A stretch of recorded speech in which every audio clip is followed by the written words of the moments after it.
ದಿನ ಇರ್ಬೇಕಾರೆ ನಮಗೂ ಏನೋ ಒಂದು ಕಂಟೆಂಟ್ ಬೇಕಲ್ಲ ಸರ್. ಆ ಕಡೆಯಿಂದ ಕಂಟೆಂಟ್ ಕೊಡಲ್ಲ ಅಂತ ಗೊತ್ತಾಗ್ಬಿಟ್ಟಿದೆ. ನೀವೇ ಕೊಡ್ಬೇಕು ನಮ್ಗೆ ಕಂಟೆಂಟ್. ಮೆಗಾ ಹಿಟ್ ಸಾಂಗ್ಗಳು ನಾ ಕೇಳಿದೀನಿ ಸರ್ ಇವ್ರು ಇನ್ನೂ ಜಾಸ್ತಿ ಸರ್, ನೀವೇ ನಮ್ ಬ್ರೈನ್ ಗುಳ ಬಿಡ್ತಿರು, ನಮ್ಗೆ ಇನ್ನೂ ಜಾಸ್ತಿ ಗುಳ ಬಿಡ್ತಿದ್ದಾರೆ. ಇಟ್ಕೊಂಡೆ ಸಿನಿಮಾಗ್ ಬರ್ರಿ. ಈ ಸಿನಿಮಾಗ್ ನಾನು ಸುಪ್ರೀತ್ ಸರ್ ಈಗ ಜಸ್ಟ್ ಮಾತಾಡ್ತಾ ಇದ್ವ ಸರ್. ನನಗಂತೂ ಇವರೆಲ್ಲ ಹೇಳಿರ್ಬೋದು, ಬಟ್ ನನಗಂತೂ ಸರ್ ಪ್ರಾಮಿಸ್ ನಿಮ್ ಸಿನಿಮಾದು 0.1% ನನಗಂತೂ ಗೊತ್ತಿಲ್ಲ ಸರ್. ಯಾಕೆ ಹೆಂಗಿರುತ್ತೆ ಅಂತ ಸುಮ್ನೆ ನಾವ್ ಹೇಳ್ಬೋದು ಇದು ಹಂಗಿರುತ್ತೆ ಹಿಂಗಿರುತ್ತೆ ಅಂತ, ಬಟ್ ಯಾರಿಗೂ ಗೊತ್ತಿಲ್ಲ. 20ನೇ ತಾರೀಕು ಮಾರ್ನಿಂಗ್ ಶೋ ಆಗೋವರೆಗೂ 99% ನಾವೇನ್ ಎಕ್ಸ್ಪೆಕ್ಟ್ ಮಾಡಿರ್ತೀವಿ ಅದಕ್ಕೆ 200% ಉಲ್ಟಾನೇ ಇರುತ್ತೆ ಅಂತ ನಾನು ಅನ್ಕೊಂಡಿದೀನಿ ಸರ್. ಅದಂತೂ 100%. ಆಮೇಲೆ ಇನ್ನೊಂದೇನು ಅಂತ ಅಂದ್ರೆ ಈ ಸಿನಿಮಾದು ಸಾಂಗು ಆಲ್ಮೋಸ್ಟ್ ನಾನು ಎಲ್ಲಾ ಸಾಂಗು ನಾನು ಕೇಳಿದೀನಿ ಸರ್. ಎಕ್ಸ್ಟ್ರಾಡಿನರಿ ಇದೆ. ಫಸ್ಟ್ ನಾನು KP ಶ್ರೀಕಾಂತ್ ಅವ್ರು ನನ್ಗೆ ಹೇಳಿದ್ರು, ಜಗದೀಶ್ ನೋಡ್ರಿ ಎಲ್ಲಾ ಸಾಂಗು ಕೇಳಿದಾರೆ ಆಲ್ರೆಡಿ, ಅವ್ರಿಗೆ ಪಕ್ಕ ಗೊತ್ತು ಅಂತ ಅಂದ್ಬಿಟ್ಟು ಅವ್ರಿಗೆ ನಾನು ಹೇಳಿದೆ ಟ್ರೋಲ್ ಸಾಂಗು ಮೆಗಾ ಹಿಟ್ ಆಗುತ್ತೆ ಅಂತ ಅಂದ್ಬಿಟ್ಟು. ನಾವು ವಿಜಯ್ ಸರ್ದು ಒಂದು ಪ್ರಾಜೆಕ್ಟ್ ಮಾತಾಡಕ್ಕೆ ಅಜಿನೀಸ್ ಹತ್ರ ಹೋಗಿದಾಗ ನಾನ್ ಫೋರ್ಸ್ಫುಲಿ ಕೇಳಿಸಿದ್ದು ಅವಾಗ. ಬಟ್ ನೆಕ್ಸ್ಟ್ ಸಾಂಗ್ಗಳೆಲ್ಲ ತುಂಬಾ ಚೆನ್ನಾಗಿದಾವೆ.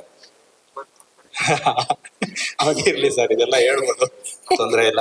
ಬಟ್ ಸಿನಿಮಾ ಬಗ್ಗೆ ಸರ್ ಎಕ್ಸ್ಪೆಕ್ಟೇಷನ್ ನೆಕ್ಸ್ಟ್ ಲೆವೆಲ್ ಇದೆ. ನಾವು ಡೈಲಿ ಸುಪ್ರೀತ್ ಅವರು ನಾವು ಡೈಲಿ ಗಾಂಧಿನಗರದಲ್ಲಿ ಅದೇ ಮಾತಾಡ್ತಿರ್ತೀವಿ. ಬುಕಿಂಗ್ ಕೂಡ ಓಪನ್ ಆಗಿದೆ ಮೇಡಮ್. ಈಗ ಜಸ್ಟ್ ಒಂದು 3 ಅವರ್ಸ್ ಭರ್ಜರಿಯಾಗಿ ಬುಕಿಂಗ್ಸ್ ಆಗ್ತಾ ಇದೆ. ಎಕ್ಸ್ಟ್ರಾರ್ಡಿನರಿ ಬುಕಿಂಗ್ಸ್ ಸರ್ ಈ ವರ್ಷ. ಸೂಪರ್ ಹಿಟ್ ಪಿಕ್ಚರ್ ನಿಮ್ದೆ ಸರ್. ಸರ್ ಈ ವರ್ಷ ಅಂತ ಅಂದ್ರೆ ಫಸ್ಟ್ ಹಾಫ್ ಎಲ್ಲ ನಿಮ್ಗೆಲ್ಲ ತುಂಬಾ ಚೆನ್ನಾಗಿ ಗೊತ್ತಿದೆ. ಈ ವರ್ಷ ಅಷ್ಟು ಚೆನ್ನಾಗಿರ್ಲಿಲ್ಲ ಕನ್ನಡಗೆ. ಸ್ಟಾರ್ಟಿಂಗ್ ಫ್ರಮ್ ಅವರ್ ಭೀಮಾ, ನಮ್ಮ ವಿಜಯ್ ಸರ್ ಮೂವಿಯಿಂದ ಸ್ಟಾರ್ಟ್ ಆಗಿದ್ದು. ನೆಕ್ಸ್ಟ್ ಕೃಷ್ಣ ಪ್ರಣಯ ಸಖಿ, ಭೈರತಿ ರಣಗಲ್ ಒಂದು ಮೆಗಾ ಹಿಟ್ ಆಯ್ತು. ಅಲ್ಲಿಂದ ಬಂದು ಬಗೀರ ಒಂದಾಯ್ತು. ಹಿಂಗೆ ಈ ಆದಿ ಸೆಕೆಂಡ್ ಹಾಫ್ ಅಲ್ಲಿ ತುಂಬಾ ಚೆನ್ನಾಗಿದೆ. ಅದು UAE ಇಂದ ಅದು ನೆಕ್ಸ್ಟ್ ಲೆವೆಲ್ ಗೋಲಿ ML ಇದೆ. ಅದರಲ್ಲೂ ಇದು ಪ್ಯಾನ್ ಇಂಡಿಯಾ ಸಿನಿಮಾ. ಇದು 4 ನಮ್ಮ ಕನ್ನಡಕ್ಕೆ ಅದು. ಇದೊಂದು ಈಗ ಆಂಧ್ರದಲ್ಲೂ ಕೂಡ ನಮ್ಮ ಫ್ರೆಂಡ್ಸ್ ಇದ್ದಾರೆ ಸರ್. ಆಂಧ್ರದಲ್ಲೂ ಕೂಡ ತುಂಬಾ ಎಕ್ಸ್ಪೆಕ್ಟೇಷನ್ ಇದೆ ಅಂತ ಹೇಳ್ತಾ ಇದ್ದಾರೆ. ಹಾಗಾಗಿ ಈ ಚಿತ್ರಕ್ಕೆ ದೊಡ್ಡ ಮಟ್ಟದಲ್ಲಿ ಸಕ್ಸಸ್ ಆಗಲಿ ಅಂತ ಹೇಳ್ತಾ, ಬುಕಿಂಗ್ಸ್ ಅಂತೂ ಸರ್ ಆಲ್ಮೋಸ್ಟ್ ಈಗ ಓಪನ್ ಆಗಿದೆ 3 ಅವರ್ಸ್ಗೆ. ಆಲ್ಮೋಸ್ಟ್ ಎಲ್ಲಾ ಕಡೆನೂ ಹೌಸ್ಫುಲ್ ಇದೆ. 8 ಕಡೆ, ಬೆಂಗಳೂರು 8 ಕಡೆ ಓಪನ್ ಆಗಿದೆ, 8 ಕಡೆ ಫುಲ್ ಆಗಿದೆ. ಮೈಸೂರು DRC ಓಪನ್ ಆಗಿದೆ ಜಸ್ಟ್ ವಿತಿನ್ 1 ಅವರ್. ಮೇಡಮ್ ಹೇಳಿದ್ರು within 1 hour highest fast filling ಆಗಿ ಆಲ್ಮೋಸ್ಟ್ 2 ಶೋಸ್ ಫುಲ್ ಆಗಿದೆ. 4 ಶೋಸ್ ಫುಲ್ ಆಗಿ ಅಗೇನ್ 3 ಶೋಸ್ ಆಡ್ ಮಾಡಿದ್ದಾರೆ. ಆಮೇಲೆ ಕನ್ನಡ ಸಿನಿಮಾಗಳಿಗೆ ಆನ್ಲೈನ್ ಬುಕಿಂಗ್ ಕಮ್ಮಿ ಬರುತ್ತೆ, ಬಟ್ ಅಂದ್ರೆ ಆಫ್ಲೈನ್ ಬುಕಿಂಗ್ ಜಾಸ್ತಿ ಇರುತ್ತೆ. ಅಂದ್ರೆ ಆಫ್ಲೈನ್ ಅಂದ್ರೆ ನಾವು ಟಿಕೆಟ್ ಅಲ್ಲಿ ತಗೊಂಡು ನೋಡೋದು ಅದು ಜಾಸ್ತಿ ಇರುತ್ತೆ. ಈಗ ನಮ್ಮ ರೀಸೆಂಟ್ ಆಗಿ ನಾವು ಭೈರತಿ ರಣಗಲ್ ಮಾಡಿದ್ವಿ.